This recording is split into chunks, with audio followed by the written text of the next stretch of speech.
Hello students, welcome to my YouTube channels. तो आज हम लोग स्टार्ट करते हैं सी प्लस प्लस का सी प्लस प्लस जो टोकेंस है। ठीक है, तो टोकेंस जो टॉपिक है, इससे हम लोग कुछ क्वेश्चंस को सॉल्व कर रहे हैं और आगे भी इस टाइप का क्वेश्चंस को हम सेंड करेंगे, आप लोग उसको देखते चलें। क्योंकि ये सब जो क्वेश्चंस है वो प्रीवियस ईयर में बहुत बार पूछे गए हैं। कंटिन्यूअस 2-3 ईयर्स में इसको रेगुलर पूछा गया है। तो आप लोग इसको जो पढ़े हैं थ्योरी क्लास, उसके अकॉर्डिंग आप लोग इसका आंसर देंगे और समझेंगे कि ये क्या है, क्यों ऐसा होता है। उसका कुछ आंसर के साथ उसका जो रीज़न है उसको डिटेल से हम इसको यहाँ पर एक्सप्लेन करेंगे। तो आप सारे इस वीडियो को सबसे लास्ट तक देखेंगे, तब है ना, तभी आपका देखो अभी 35 क्वेश्चंस है वो आपको बहुत ही अच्छे से समझ में आ जाएगा, ताकि इससे रिलेटेड और भी क्वेश्चंस को आप सॉल्व कर सकते हो बहुत ही ईजिली से। ठीक है, तो चलते हैं। जो लोग अभी तक हमारे चैनल को सब्सक्राइब नहीं किए हैं उसको सब्सक्राइब कर दें, ताकि अभी से लास्ट एग्ज़ाम तक आप लोग का बहुत सारा इस तरह का इम्पोर्टेंट क्वेश्चंस आते रहेंगे। ठीक है, उसको आप लोग का नोटिफिकेशन मिलते रहेगा और आप लोग देखते चलेंगे। ठीक है, तो आज का जो टॉपिक है वो है टोकन से ही है। ठीक है, और उसमें से है लिटरल्स। क्योंकि आप लोगों को पता है कि लिटरल्स जो है हम लोग का, वो यहाँ पर 4 तरह का लिटरल्स हम लोग का सी प्लस प्लस में होता है। एक बार थोड़ा सा हम आप लोग को उसके बारे में डिटेल बता दे रहे हैं। ठीक है, तो उसी से रिलेटेड हम सारा क्वेश्चंस को आप लोग को दिए हुए हैं सी प्लस प्लस टोकन से। ठीक है, तो सबसे पहले आता है हम लोग का, यहाँ क्वेश्चन लिखा हुआ है कि ये बहुत इजी क्वेश्चन है। ए का जो वैल्यू 3 है, बी का वैल्यू, ए का वैल्यू 10, बी का वैल्यू 3 है। और हम लोग यहाँ पर क्या किए, इसको हम लोग प्रिंट किए हुए हैं, है ना। तो एक सी आउट में लिखा हुआ है ए प्लस बी।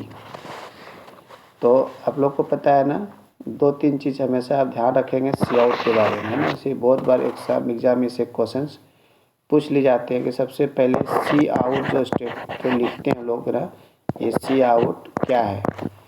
तो याद रखेंगे सी आउट के बारे में। सी आउट एक ऑब्जेक्ट का नाम है। क्या हम लोग का है, ये एक ऑब्जेक्ट है। जो ऑब्जेक्ट जो रहता है IO stream dot H header file जो होता है, उसी के अंदर में ये लोग का रहता है। तो सी आउट और सीन दोनों जो एक ऑब्जेक्ट है। ठीक है, और आईओ स्ट्रीम जो हम लोग का एक क्लास का नाम होता है, लेकिन अगर हम इसके अंदर में डॉट एच देते हैं तो वो बन जाता है हेडर फाइल। तो इसी फाइल में हम लोग का ये सी आउट और सीन हम लोग का रहता है। तो सी आउट जो हम लोग का होता है, सी आउट का यूज हम लोग जो करते हैं वो होता है प्रिंट करने के लिए। ठीक है, प्रिंट करने के लिए होता है। और सीन का जो यूज करते हैं हम लोग, वो करते हैं इनपुट लेने के लिए। ठीक है, तो दूसरे वर्ड्स में आप इसको ऐसे भी याद रख सकते हो,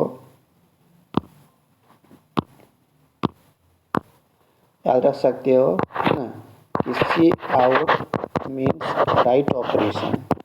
ठीक है, और सीन मीन्स याद रख सकते हो रीड ऑपरेशन।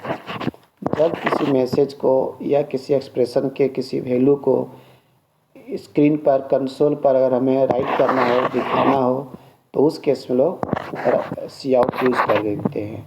और सीन का यूज़ कब करते हैं, जब हमें इसको इनपुट लेना हो, किसी वैल्यू को रीड करना हो कीबोर्ड से, है ना, तो उस केस में लोग सीन का यूज़ करते हैं। ठीक है, तो इसलिए पहला का जो आंसर यहाँ पर, उसके बाद सी आउट के साथ में हम आप याद रखोगे कि अगर हम लोग सी आउट के साथ में यहाँ पर अगर हम कोटेशन देते हैं, है ना, इस तरह से अगर डबल कोटेशन देते हैं, दोनों तरफ से अगर बंद करते हैं हम लोग, और उसके अंदर जो कुछ यहाँ लिखते हैं that is called the message. ठीक है, अगर आप कोटेशन बंद नहीं करते हो और फिर प्रिंट करते हो, तो सी प्लस प्लस उसको क्या ट्रीट करेगा उसको एज ए वो एक्सप्रेशन ट्रीट करेगा, वेरिएबल ट्रीट करेगा और उसका वैल्यू को वो क्या करेगा, प्रिंट करके दिखाएगा। और ये हम कोटेशन में यहाँ बंद किए नहीं हैं, इसलिए जो इसका जो वैल्यू है अभी है हम लोग का, ए का वैल्यू 10, बी का वैल्यू 3, दोनों को यहाँ ऐड कर देगा वो। तो इसका आंसर क्या आ जाएगा हम लोग का 13 से 1 का क्या होगा, बी नंबर होगा। ठीक है। अगला क्वेश्चन कह रहा है कि every C plus statement is ended by, प्रत्येक सी प्लस प्लस का स्टेटमेंट खत्म होता है तो किससे होता है, सेमीकोलन से, इसीलिए 2 का क्या होगा, ए नंबर होगा। क्योंकि याद रखेंगे स्टेटमेंट जब खत्म होता है तो सेमीकोलन से, लेकिन कुछ स्टेटमेंट ऐसा भी होता है सी प्लस प्लस में जिसके थ्रू से लोग कुछ डिसीजन लेते हैं। जैसे सपोज के लिए आगे फिर आप लोग को हम बताएंगे कि इफ इल्स स्टेटमेंट होता है, स्विच केस होता है ना, या फोर का लूप होता है और वाइल का लूप होता है। तो ये सभी एक स्टेटमेंट ही है जिसके थ्रू से लोग किसी खास काम को परफॉर्म करते हैं। बट इफ़ के लास्ट में, इल्स के लास्ट में, है ना, स्विच के लास्ट में, ब्रेक के लास्ट में और वाइल के लास्ट में कभी भी सेमीकोलन नहीं देते हैं। ठीक है। अगर देते हैं तो उसका मीनिंग वहाँ पर वो आगे चीज़ को रिपीट नहीं करेगा, है ना, इसलिए आप लोग इसको ध्यान में रखेंगे। इसके लास्ट में सेमीकोलन लोग प्रोवाइड नहीं करते, लेकिन जो जनरल स्टेटमेंट जो होता है उसके लास्ट में लोग सेमीकोलन देते हैं। ये जनरल का ही बात कर रहा है। ठीक है, इसलिए 2 का क्या होगा, ए नंबर। अब आता है यहाँ पर, यहाँ वर्ड लिखा हुआ है राधे श्याम लिखा हुआ है ना, और बीच में देखो हम यहाँ पर क्या दिए, स्लैश एन। स्लैश एन जो है इसको लोग यहाँ बोलते हैं एस्केप सीक्वेंस कैरेक्टर। ठीक है, तो एस्केप सीक्वेंस कैरेक्टर जो होता है, जितना भी हम लोग का होता है एस्केप सीक्वेंस कैरेक्टर, जैसे स्लैश एन हो गया हम लोग का, स्लैश ये हो गया। देखो ये जो बैक स्लैश जो है, बैकवर्ड स्लैश बोलो या बैक स्लैश के साथ में अगर कुछ भी लेटर का यूज़ करते हैं that is called escape sequence. और इसको हम लोग एक तरह से पंक्चुएटर के नाम से भी जानते हैं, पंक्चुएटर। तो आप लोग याद रखेंगे स्लैश एन स्लैश ए या एस्केप सीक्वेंस कैरेक्टर जो भी होता है वो मेमोरी में ओनली 1 बाइट कंज्यूम करता है। कितना बाइट, 1 बाइट कंज्यूम करता है। और ये एक कैरेक्टर कांस्टेंट होता है, लेकिन सिर्फ इसी के साथ में। तो वही यहाँ पर लिखा हुआ है स्लैश एन जो है उसको लोग एक काउंट करेंगे, है ना। अब राधे देखो जो है और श्याम देखो जो है, तो ये डबल कोटेशन में यहाँ से यहाँ तक हम लोग का बंद है। तो वही कह रहा है कि राधे श्याम स्लैश एन जो लिखा हुआ है ये क्या है, सी प्लस प्लस में क्या उसको बोलते हैं लोग, स्ट्रिंग कांस्टेंट बोलते हैं, स्ट्रिंग लिटरल बोलते हैं। ठीक है। नेक्स्ट है 98.45, ये क्या कंज्यूम करेगा मेमोरी में।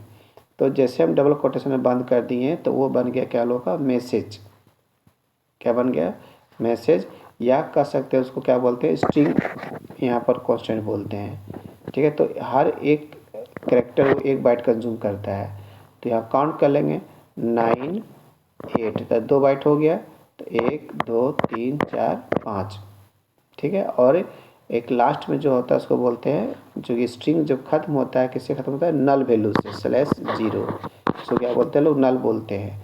इसलिए इसका आंसर क्या होगा हम लोग का, वो 4 का डी नंबर होगा।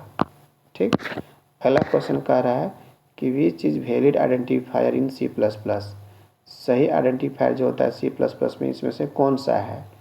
ठीक है, तो जब भी कोई वेरिएबल हम लोग बनाते हैं, जब कोई वेरिएबल का नाम आइडेंटिफाई करते हैं हम लोग सी प्लस प्लस में, तो उस समय कुछ उसका रूल होता है। पहला रूल क्या बताए थे हम आप लोगों को कि फर्स्ट लेटर जो होना चाहिए वो अल्फ़ाबेट होना चाहिए। तो फर्स्ट लेटर अल्फ़ाबेट देखो सभी में, इसमें भी है, इसमें भी है, इसमें भी, इसमें भी है ना। लेकिन अगला जो इसका रूल है वो कहता है कि बीच में स्पेस, ठीक है, या स्पेशल सिंबल या कीवर्ड का हम लोग यूज़ नहीं कर सकते हैं, है ना।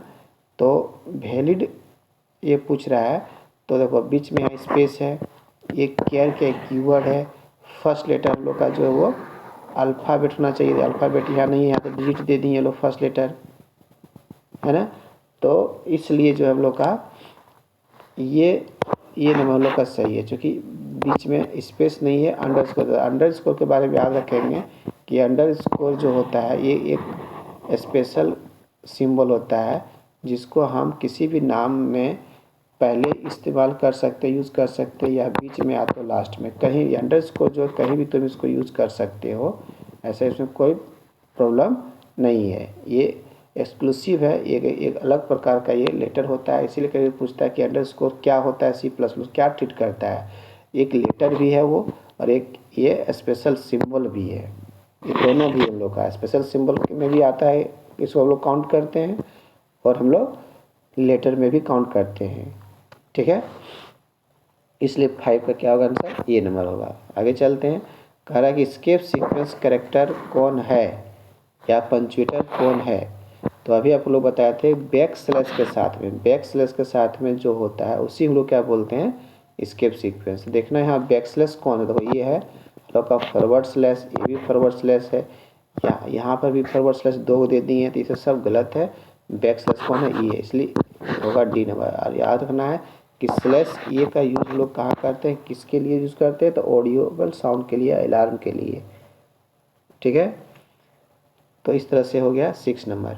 अगला नंबर जो हम लोग का है वो कह रहा है कि what will be size consumed by flowing data item.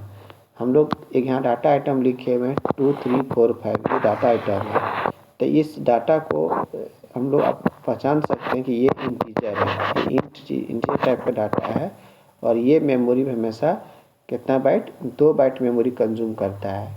ठीक है, तो इसलिए इसका आंसर क्या होगा हम लोग का, डी नंबर होगा, है ना, याद रखेंगे इसका डी, और 2 बाइट कंज्यूम करता है ये स्पेस। उसके बाद कहता है ये क्या है, तो देखो अगर ये कौन सा लिटरल है, कैरेक्टर है, स्ट्रिंग है, इंटीजर है, या वो फ्लोट है। तो सिंपल है कि ये जो लिखे हुए हैं इसको हम लोग डबल कोटेशन में बंद किए हैं। तो डबल कोटेशन में जब हम लोग बंद करते हैं किसी भी कैरेक्टर को, तो वो बन जाता है हम लोग का स्ट्रिंग कांस्टेंट। ठीक है, इसलिए ये यहाँ पर सिंगल लेटर है, लेकिन हम इसको बंद कर दिए डबल कोटेशन से, इसलिए क्या बन गया, स्ट्रिंग कांस्टेंट बन गया। और अगर सिंगल ये रहता और उसको हम डबल सिंगल कोटेशन से बंद करते तो ये क्या कहलाता है हम लोग का, कैरेक्टर कांस्टेंट। ठीक है, चलते हैं अगला क्वेश्चन की ओर। कहता है C++ किसने डेवलप किया था, तो ये बजाज ने स्टोस्ट्रप ने डेवलप किया था। इसका जो वैज्ञानिक का नाम था वो क्या था, बजाज ने स्टोस्ट्रप। अगला क्वेश्चन कह रहा है कि नॉट ए कीवर्ड, कौन कीवर्ड नहीं है।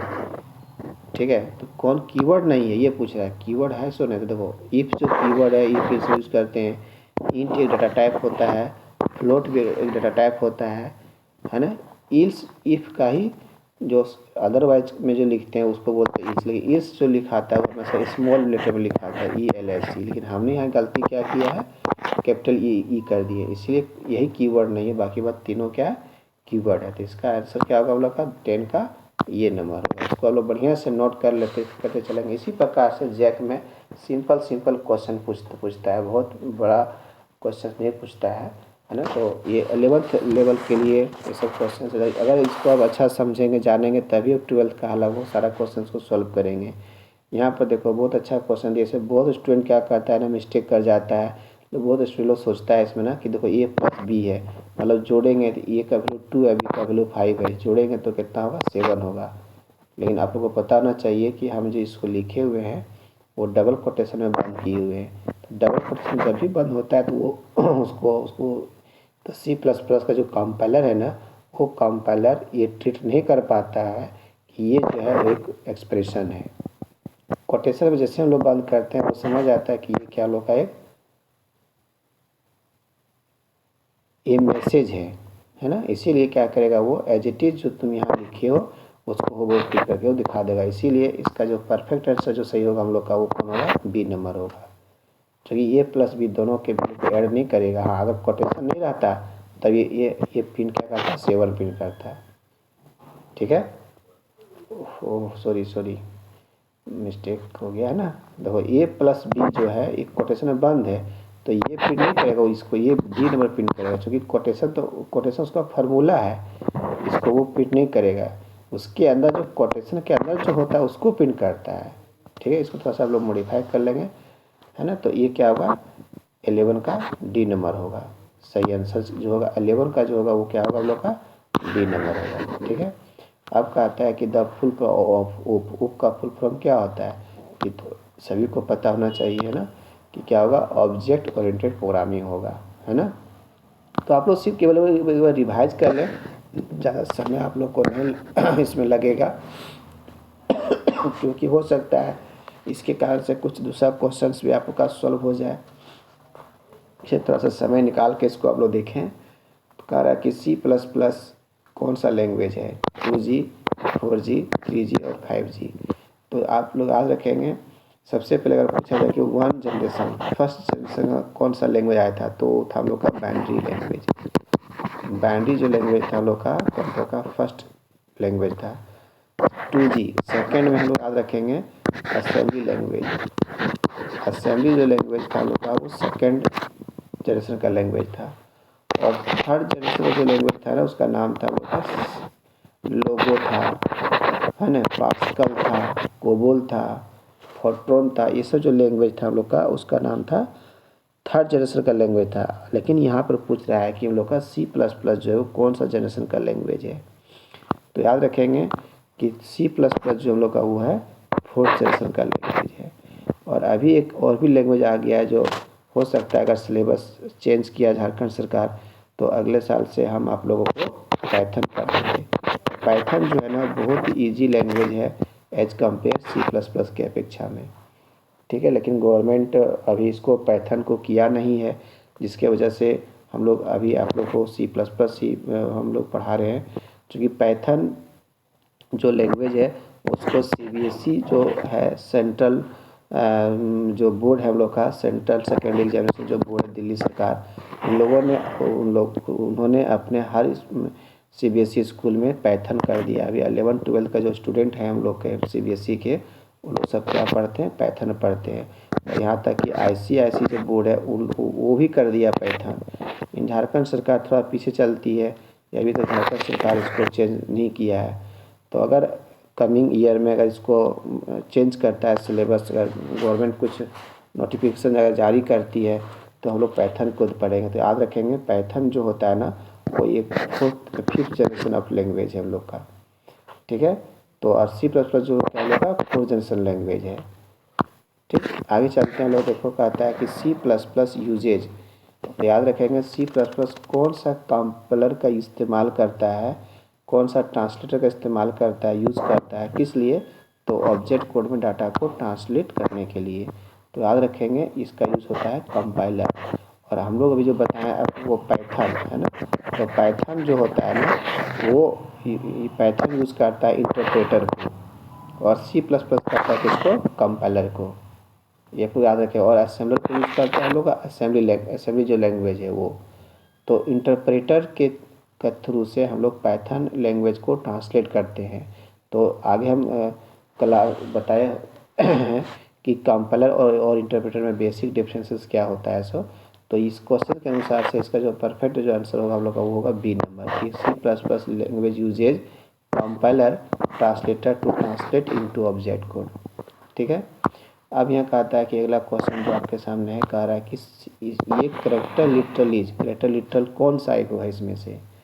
तो करेक्टर लिटरल बोलते हैं जो हमेशा सिंगल कोटेशन में बंद होता है, that is called character constant, ठीक है। तो यहाँ पर देखो डबल कोटेशन है, यहाँ भी डबल कोटेशन है, यहाँ तो है ही नहीं, इसलिए परफेक्ट आंसर क्या होगा, D नंबर होगा, P, ओके। चलते हैं नेक्स्ट क्वेश्चन। कहता है कि for next line we use character. अगर अगला लाइन हम लोग जानना हो तो इसमें से कौन सा यूज करते हैं। तो हम बताए थे कि नेक्स्ट लाइन जानने के लिए हम लोग जो स्केप सीक्वेंस यूज़ करते हैं वो हमेशा होता है बैकवर्ड स्लैश से। तो बैकवर्ड स्लैश देखो यहाँ भी है और यहाँ भी है ना, और ये होता है स्लैश के साथ n होता है, लेकिन बैकवर्ड स्लैश के साथ n तो नहीं होता, फॉरवर्ड स्लैश है, इसलिए 16 का आंसर क्या होगा, D नंबर होगा, क्योंकि इसमें ऑप्शन दिया हुआ नहीं है नेक्स्ट लाइन जाने के लिए, ठीक है। चलते अगला क्वेश्चन कहता है कि there are literals in C++ में टोटल कितने लिटरल्स होते हैं। तो याद रखेंगे C++ में हम लोग का 4 प्रकार का लिटरल्स पाया जाता है। सबसे पहला जो लिटरल्स है आप लोगों का वो इंटीजर है, नेक्स्ट लोग का फ्लोट है, नेक्स्ट लोग का कैरेक्टर है ना, नेक्स्ट लोग का स्ट्रिंग है। तो ये 4 प्रकार का लिटरल होता है, इसको आप लोग याद रखेंगे। अगला क्वेश्चन कह रहा है कि the term which meaning is reserve and fixed is called. कौन सा ऐसा टर्म है जिसका मीनिंग रिजर्व होता है, तो कौन हम लोग का कीवर्ड। कीवर्ड का जो मीनिंग होता है वो पहले से रिजर्व है, उसको चेंज नहीं कर सकते हैं, इसीलिए इसमें लोग का आंसर क्या होगा, हम लोग का बी नंबर होगा। अगला क्वेश्चन कह रहा है कि C++ language use to develop the software. तो याद रखेंगे C++ लैंग्वेज को हम लोग यूज़ करते हैं वो एप्लीकेशन सॉफ्टवेयर को डेवलप करने के लिए, जैसे हम लोग बैंकिंग हो गया, रेलवेज हो गया, हॉस्पिटल्स हो गया, स्कूल मैनेजमेंट हो गया। तो इस तरह से जो हम लोग काम जो करते हैं वो एप्लीकेशन सॉफ्टवेयर कहलाता है।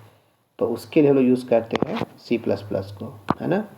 अगला क्वेश्चन जो आपके सामने कह रहा है कि ये जो क्वेश्चन जो है ये जैक का जो 2022 में जो एग्ज़ाम हुआ था ना, उसमें इस क्वेश्चन को पूछा गया था कि C++ लैंग्वेज का जो विस्तार हुआ, एक्सटेंशन जो हुआ है वो कौन सा लैंग्वेज से हुआ, जावा से, सी से, पाइथन से, लोगो से।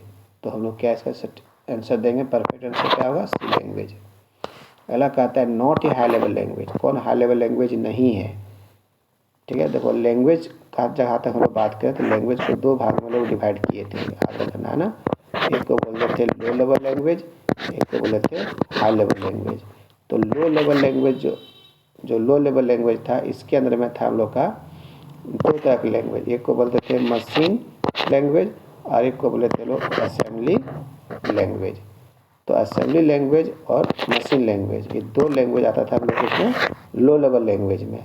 और हाई लेवल लैंग्वेज में था हम लोग का फिर हम लोग कैटेगरीज में डिवाइड किए थे। एक हम लोग किए थे लोगो, पास्कल, फोर्ट्रॉन, थर्ड जी, ये गया थर्ड जी, हम लोग का हो गया 4G, ठीक है।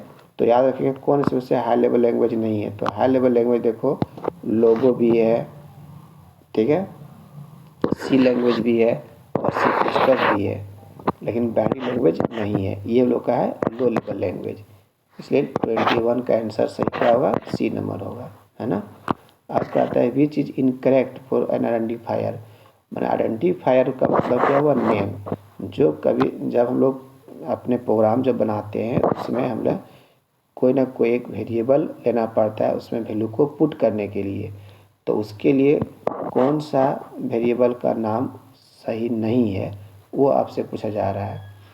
तो जब भी को हम नाम को लिखते हैं तो कहता है कि first letter must be upper case letter, second space keyword are not permitted. हाँ, हम लोग space keyword are not permitted ये बनाने का नियम है, ठीक है। फिर कहते हैं अंडरस्कोर भी हम दे सकते हैं, ये भी अलाउ है। डिजिट्स आर अलाउड, ये भी अलाउड है। लेकिन upper case first letter upper case होना ये ज़रूरी नहीं है। तो ये कह कौन गलत है, तो ये हम लोग का गलत है, क्योंकि फर्स्ट लेटर हम जो देते हैं किसी भी नाम का तो हम अपर केस या लोअर केस दोनों में से कुछ भी दे सकते हैं, नो प्रॉब्लम। लेकिन ये कह रहा है कि मस्ट लगा दिया कि हाँ हर हाल में ज़रूरी होना चाहिए कि पहला लेटर अल्फ़ा जो फर्स्ट लेटर जो होगा वो अपर केस होना चाहिए, तो क्या होगा, नो। इसलिए 21 का होगा ये नंबर सही।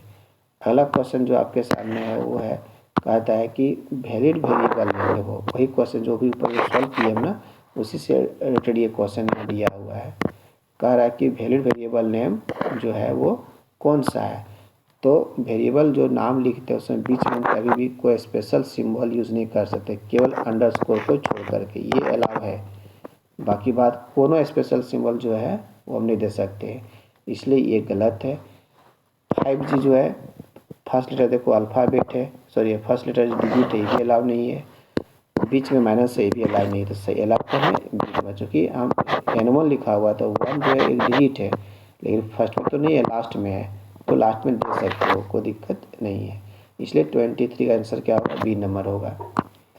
अगला क्वेश्चन कह रहा है कि the data type two store name और बुक, मतलब बुक का नाम को स्टोर करना है तो आप इसमें से कौन सा डाटा टाइप दोगे, कैरेक्टर टाइप दोगे, स्ट्रिंग टाइप दोगे, इंटीजर दोगे या फ्लोट दोगे, ठीक है। तो नाम जब भी होता है तो कोई बुक का नाम है, मान लो फिजिक्स है, केमिस्ट्री है, कंप्यूटर साइंस है, तो नाम तो एक ओनली 1 लेटर का तो नहीं होता है, उसमें नंबर ऑफ कैरेक्टर्स तो ज़्यादा होता है।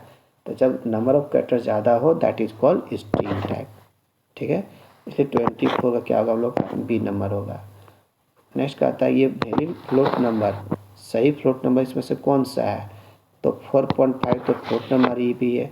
पॉइंट के बाद 00 भी दे सकते हैं, ये भी पॉइंट है, ये भी पॉइंट, तो क्या होगा ऑल ऑफ दिस। याद रखना है का एक क्वेश्चन आगे भी पूछता है कि फ्लोट नंबर को C++ में हम लोग क्या कहते हैं, है ना। तो याद रखना है कि इसको लोग बोलते हैं वो रेशनल नंबर के नाम से भी लोग जानते हैं, या तो रियल नंबर, याद रखना रियल नंबर, इसको रियल नंबर के भी नाम से भी लोग जानते हैं। ठीक है, चलो अगला क्वेश्चन कह रहा है कि सही स्टेटमेंट क्या है, टीवी का प्राइस को स्टोर करना है हमको। डिक्लेरेशन पूछ रहा है यहाँ पर, ओनली डिक्लेरेशन, इसमें ये नहीं पूछा है कि इनिशियलाइजेशन। तो आप लोग यहाँ दो चीज़ आप लोग ध्यान में रखेंगे कि डिक्लेरेशन क्या होता है और इनिशियलाइजेशन क्या होता है। इनिशियलाइजेशन, ठीक है। तो देखो डिक्लेरेशन का मतलब होता है जब हम किसी एक वेरिएबल को ओनली डिफाइन करते हैं कि वो किस टाइप का होगा, उसको कहते हैं क्या लोग डिक्लेयर करना। ठीक है, और यदि उसमें हम वैल्यू को पुट कर देते हैं दैट इज़ कॉल्ड इनिशियलाइजेशन। जैसे यहाँ पर क्या किए हैं, डिक्लेयर भी किए हैं कि एमआरपी किस टाइप का है, फ्लो टाइप का है, और उसमें क्या किया हम वैल्यू को भी पुट कर दिए किस में, एमआरपी में। तो ये जो वैल्यू है और एमआरपी चला गया दैट इज कॉल्ड इनिशियलाइजेशन। लेकिन हम यहाँ पूछे हैं डिक्लेरेशन, तो सही डिक्लेरेशन किसके लिए, तो किसके लिए, वो भी प्राइस के लिए ऑफ टीवी। तो टीवी का जो प्राइस होता है हमेशा किसमें, प्राइस जब भी होता है किसमें होता है, पॉइंट में होता है। तब पॉइंट के लिए क्या होता है, फ्लोट। तो 26 का क्या होगा, ये नंबर होगा। क्योंकि ये कैरेक्टर है तो कैरेक्टर में तो प्राइस होता नहीं है, इंटीजर है तो प्राइस तो इंटीजर में होता नहीं है। और ये तो होता है, लेकिन बात है कि यहाँ हम यहाँ क्या दे दिए हैं, वैल्यू दे दिए हैं। तो इनिशियलाइजेशन नहीं पूछे, हम क्या पूछे, ओनली डिक्लेरेशन पूछे हुए हैं। इसलिए इसका जो परफेक्ट आंसर होगा वो क्या होगा, हम लोग का 26 का ए नंबर होगा। ठीक है, तो इस तरह से आप लोग कंसेप्ट को क्लियर अगर है आप लोगों का तो क्वेश्चन बनाने में ज़रा सा भी दिक्कत नहीं होगा।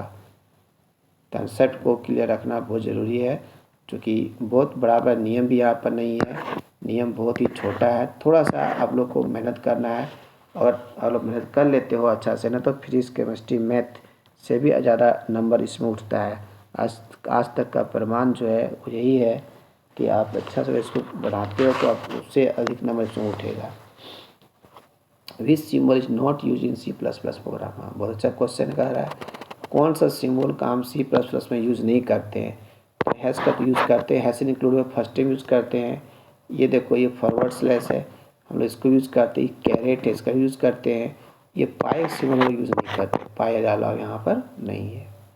ठीक है, अब देखो यहाँ का अगला क्वेश्चन कहता है कौन डिक्लेरेशन और इनिशियलाइजेशन है, किसके लिए, एक्स के लिए। ठीक है, तो यहाँ पर सिर्फ क्या है, इनिशियलाइजेशन है।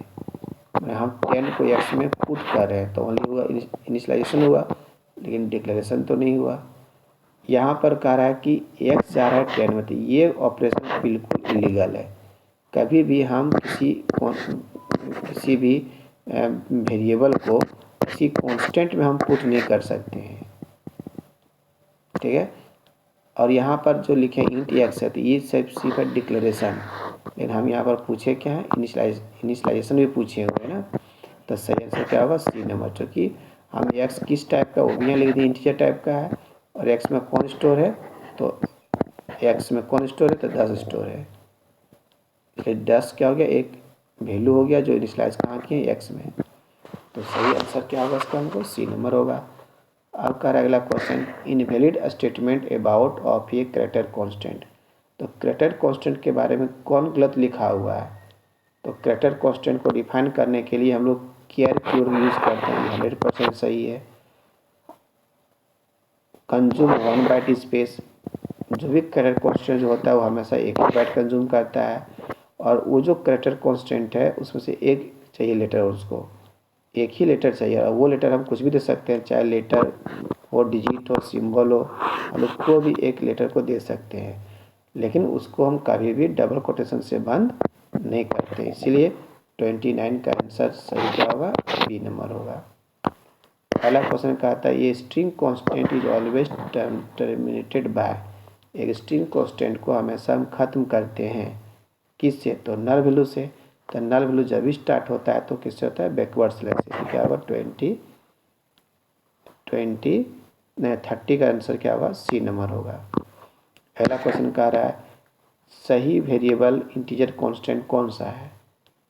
ठीक है, तो देखो देखने में तो लगता है सब तो इंटीजर ही है, जो इंटीजर उसको कहे जिसमें पॉइंट नहीं है, तब पॉइंट यहाँ पर भी नहीं है, पॉइंट यहाँ भी नहीं है, पॉइंट यहाँ भी नहीं है, पॉइंट यहाँ नहीं है, तो आखिर है कौन।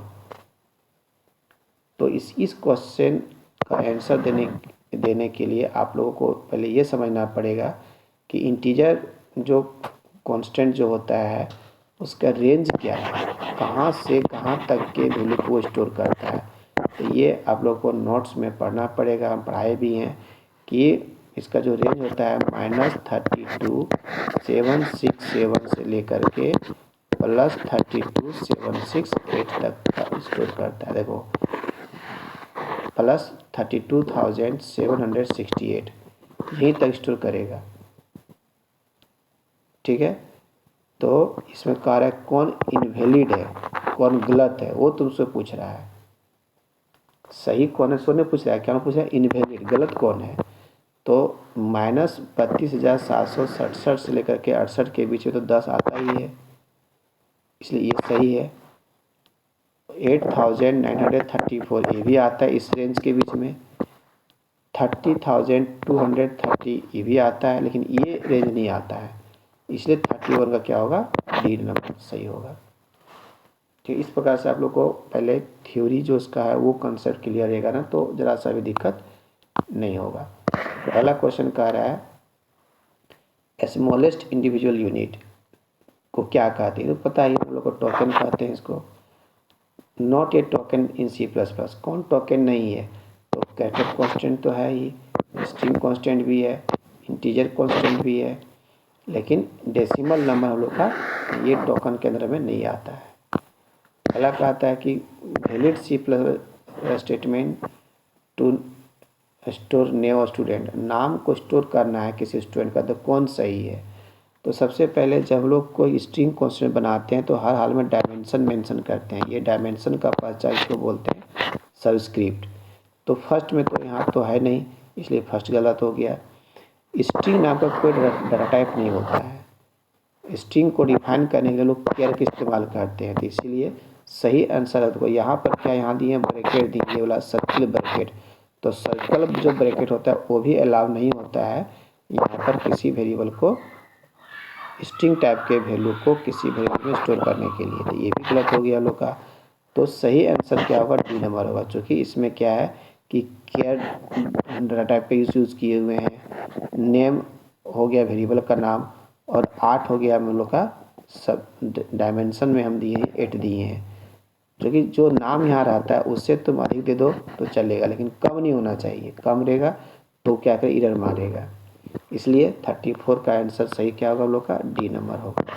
अगला कहता है नल वैल्यू कौन सा है, तो नल वैल्यू किसको कहते हैं लोग, जो बैकवर्ड के साथ 0 होता है उसको बोलते हैं, तो ये बी नंबर होगा।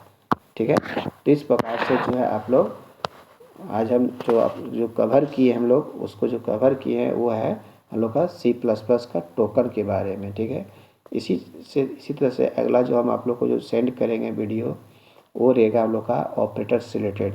तो टॉपिक वाइज क्वेश्चंस भी रहेगा, और कुछ टॉपिक्स को भी हम यहाँ पर बताएंगे, उसको आप लोग थोड़ा सा देखते चलेंगे, ताकि आपका एग्ज़ाम जो जैक में जो क्वेश्चन पूछता है ना, तो उस क्वेश्चंस को पहले समझना पड़ता है, उसका लेवल क्या पूछने का।